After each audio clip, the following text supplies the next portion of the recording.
I don't know how much longer they're going to be doing this. Maybe you do, but with all the cost cutting with the government lately and the statement, we're not making any more sense, we'll see where that goes. They have to look at two other coins that haven't been made for circulation for over 20 years, yet are made for collectors in large volumes every year. Collector coins. Well, the number one in that category is the Kennedy half dollar. It hasn't been struck for circulation since 2001.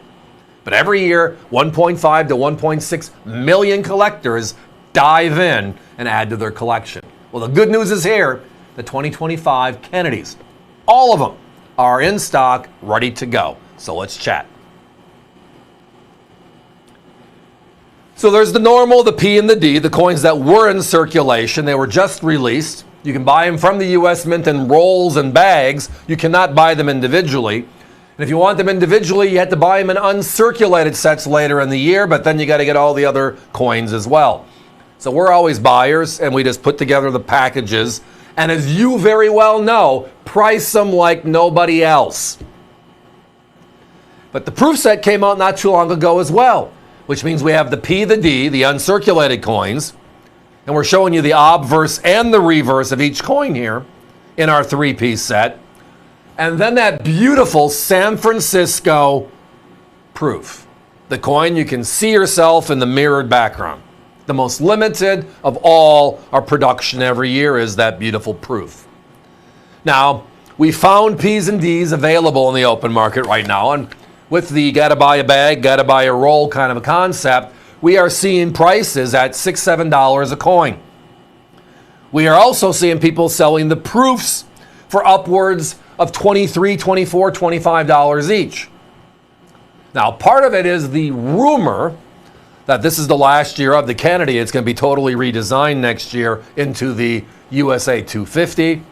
I have been in meetings. I've heard comments. I can't back that claim up. But again, sometimes I think people throw stuff against the wall to get us to react to perfect the outcome. But the good news is here, everybody. We have the P's, we have the D's, we have the beautiful proofs in stock. $14.95 brings it home, whether it's 1, 3, or 5. Whatever works for you or whatever you normally work with, going back years with us here, this is our first and logical week with this beautiful set. Now, I did mention that the Kennedy hasn't been in circulation for a while, but if you take a bigger step back, the Kennedy is 1964.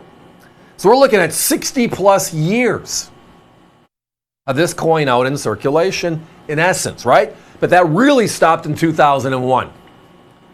And they pulled it from circulation in 2002 because of the roar of the American public. They brought it out in bags and rolls, and it's been that way ever since. So that means we're looking at basically 25 years of the Kennedy half dollar being struck just for collectors. And as I referenced earlier, the volume of collectors buying every year is at 1.5 to 1.6 million each on the P, each on the D. And then the proof is tied to the proof set sales themselves, which is why it's the lowest overall.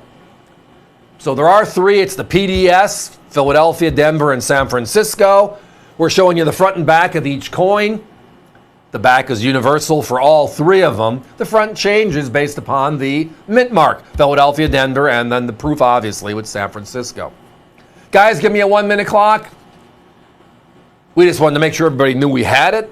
And instead of making it one of our changeover products for tonight, I thought we'd put a couple of small segments in the show. That way we could talk a little bit more about it. My competition, the closest for the three pieces, you got to buy from two different companies, was $28.85. Again, that proof being the main target. But by itself selling for significantly more than we're selling you all three. But the Kennedy half dollar is back. What will they do with the 2026? Will it be a new theme or will it be Kennedy? Remember, the bicentennial 1976, they kept Kennedy on the front and they changed the reverse, right? Independence Hall, Philadelphia was the reverse on our bicentennial coins. So what will that be? The dual date, what will that be in 2026? So the end of an era, here it is. All of them, the P, the D, and the S tonight, $14.95 it is.